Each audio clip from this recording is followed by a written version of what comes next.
우리가 가장 관심 두는 것은 바로 나 자신이다. 많은 사람이 타인의 관심을 얻으려 안간힘을 쓰지만 사실 그 대부분은 소용없는 노력이다. 인간은 나 아닌 타인에게 무관심하기 때문이다. 우리가 가장 관심을 두는 것은 바로 나 자신이다. 잠든 시간 빼고는 내내 그럴 것이다. 친구들과 함께 찍은 단체 사진을 볼 때 당신의 눈이 맨 처음 쫓는 것은 누구인가? 사람들이 당신에게 관심이 많다고 믿는다면 가슴에 손을 얹고 생각해보자. 만약 오늘 내가 죽는다면 장례식에 몇 명이나 와줄까? 누군가의 관심을 얻고 싶다면 일단 당신이 먼저 관심을 보내는 것이 현명하다. 당신이 남에게 관심을 두지 않는데 그들이 당신에게 관심을 가질 리 없다. 관심받기 위한 목적으로 자신의 장점을 늘어놓는 것만으로는 좋은 친구를 사귈 수 없으며 진정한 친구는 그런 식으로 맺어지지 않는다. 누구에게서든 반드시 배울 점이 있다. 랄프 월도 에머슨은 모든 사람은 어떤 면에서든 나보다 뛰어난 부분이 있다. 그렇기에 누구에게든 반드시 배울 점이 있다. 라고 말했다. 에머슨과 같은 위대한 사상가조차 이럴진데 평범한 우리가 타인에게 배울 점은 얼마나 많을까? 당신이 쌓아 올린 성과나 욕망을 내세우는 것을 잠시 멈추고 타인의 장점을 발견하려는 노력을 해보자. 경박한 아첨의 말이 아닌 진심을 담은 존중의 말로 칭찬하라. 그러면 사람들은 그 말을 평생 소중히 간직할 것이다. 당신은 그것을 잊을지라도 상대방은 언제나 그 말을 기억하며 당신에게 호의를 품을 것이다. 불필요한 논쟁을 피하라. 1차 세계대전이 끝난 직후 20대 중반이었을 무렵 나는 어느 연애 자리에서 중요한 교훈을 배웠다. 식사 도중 한 남성이 성경에서 인용했다는 구절을 소개하며 이야기를 시작했다. 나는 듣자마자 그것이 성경이 아닌 셰익스피어에 나오는 대목임을 확신했고 그의 실수를 짚어주었다. 하지만 남성은 오히려 흥분하며 고집을 세웠고 때마침 내 옆에는 셰익스피어에 정통한 나의 오랜 친구가 있었기에 나는 그에게 의견을 물었다. 그러자 친구는 식탁 아래로 나를 툭 치며 자네가 틀렸어. 저 말은 성경에서 인용한 것이 맞다네 라고 말했다. 그날 집으로 돌아가며 친구에게 아까의 일을 물었다. 그 구절이 셰익스피어에 나온다는 것 정도는 자네도 알고 있었어. 그렇지? 친구의 대답은 이러했다. 그건 분명 햄릿에 나온 말이 틀림없네. 하지만 우리는 즐거운 자리에 초대받은 손님이었어. 그 자리에서 잘못을 꼭 지적할 필요가 있었을까? 그러면 그 사람이 자네에게 고마워하기라도 하겠는가 말일세. 그는 자네에게 의견을 구하지도 듣길 원하지도 않았어. 그 정도에서 그의 체면을 지켜주는 것이 불필요한 논쟁을 막는 원만한 해결 방법이었다네. 나의 오랜 친구는 이미 세상을 떠났지만 불필요한 논쟁은 피하라 라는 그의 가르침은 잊지 못할 귀중한 교훈으로 남아있다. 자신을 악인으로 여기는 자는 없다. 아무리 흉악한 범죄를 저지른 자라도 자신을 묘사할 때는 내 안에는 선한 마음이 자리 잡고 있다 라고 주장한다. 나는 이에 관해 악명 높은 교도소의 소장과 흥미로운 대화를 나눈 적이 있다. 소장이 말하기를 재소자들 중 스스로를 악인이라 여기는 자는 드물다고 한다. 많은 범죄자가 자신은 그저 보통의 시민과 다를 바 없으며 은행 강도든 살인이든 그 상황에서는 어쩔 도리가 없었다고 변명한다는 것이다. 그것이 논리적인지 아닌지는 차치한 채 자신의 반사회적인 행위를 정당화하기 바쁘다. 나쁜 일을 하지 않았는데 교도소에 온 것이 이상하다고 끊임없이 주장한다.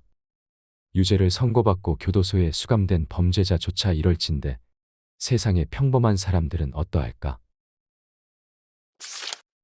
상냥한 배려가 마음을 연다.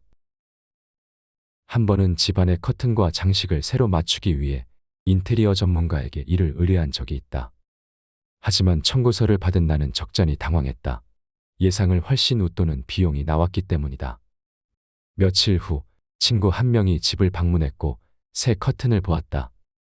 내가 비용에 관해 말하자 그는 왠지 의기양양하고 떠들썩한 목소리로 너무 심하네. 분명히 바가지를 쓴 거야 라고 평했다. 그 말이 맞았지만 자신의 어리석음을 지적당하고 기분 좋은 사람은 아마 없을 것이다. 나도 사람인지라 그 상황에서는 최선이었어. 생각처럼 그렇게 나쁘지는 않아 라며 나의 판단력을 변호할 핑계를 댔다. 그리고 마침 다음 날 다른 친구가 집에 들렀는데 그는 커튼을 보자마자 찬사를 쏟아내며 자신도 여유가 되면 이처럼 멋진 커튼을 사고 싶다고 했다. 나의 반응은 어땠을까? 어제와는 전혀 달랐다. 사실은 너무 비싸게 주고 사서 정말이지 후회하고 있어. 라고 솔직한 심정을 털어놓았다.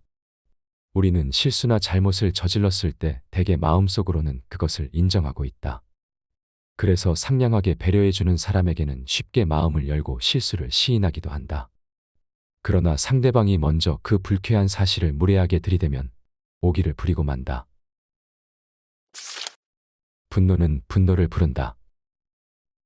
누군가에게 화가 났을 때 그 분노를 상대에게 모두 쏟아낸다면 당신의 마음은 후련할 수 있겠다.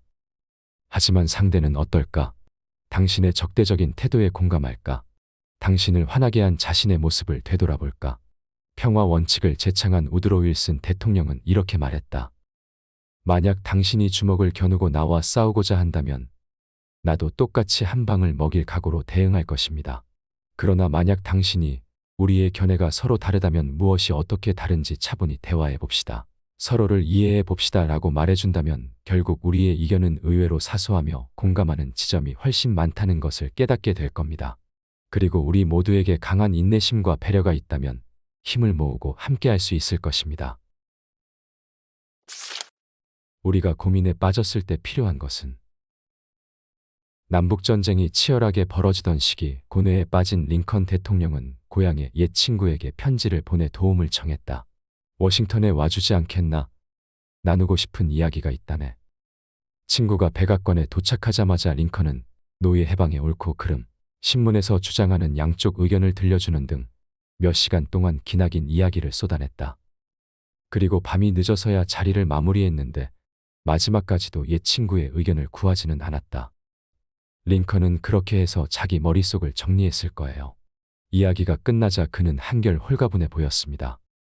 옛 친구는 정확히 알고 있었다. 링컨은 조언을 원하지 않았다. 무거운 마음의 짐을 잠시 내려놓고 이야기를 들어줄 친구가 필요했을 뿐이다. 우리가 고민에 빠졌을 때 필요한 것도 내 이야기를 털어놓을 수 있는 누군가다. 화가 난 고객, 불만 가득한 동료, 상처 입은 친구가 원하는 것이 바로 그것이다.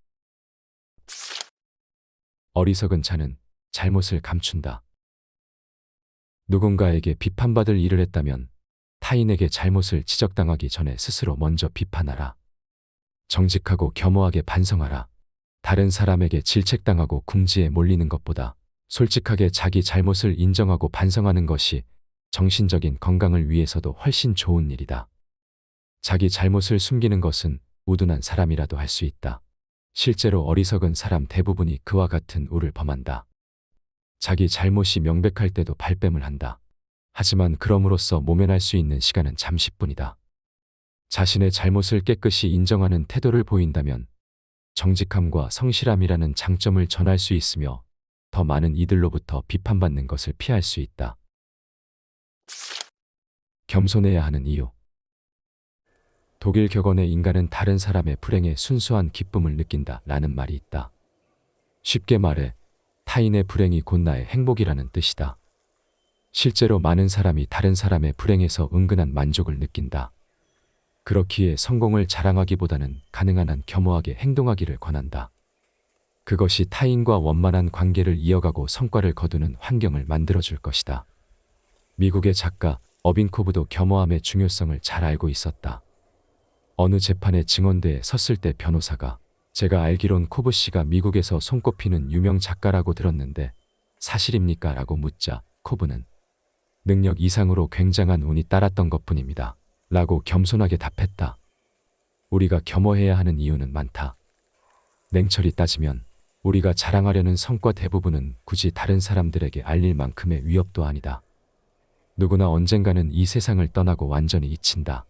우쭐함에 자랑을 해도 듣는 상대는 지루할 확률이 높다. 더욱이 상대방의 이야기를 듣지 않고 자기 자랑만 늘어놓는 행위는 실질적인 손해를 자청하는 일이다. 마음의 갈증. 우리가 반드시 충족하고자 하는 욕구는 8가지 정도를 꼽을 수 있다. 식욕, 성욕, 수면욕이라는 3대 욕구와 금전, 건강, 내세의 행복, 아이의 행복, 자존감의 욕구다. 이 가운데 좀처럼 채워지지 않는 것이 자존감이다. 자존감은 자신을 중요한 사람으로 인정해주기 바라는 소망과 연결된다. 링컨은 사람은 누구나 칭찬받는 것을 매우 좋아한다라고 기술했다.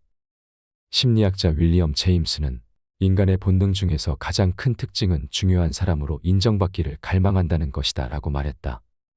여기서 원한다가 아닌 갈망한다라는 강한 표현이 사용된 것에 주목하라. 사람은 누구나 칭찬에 목마르다.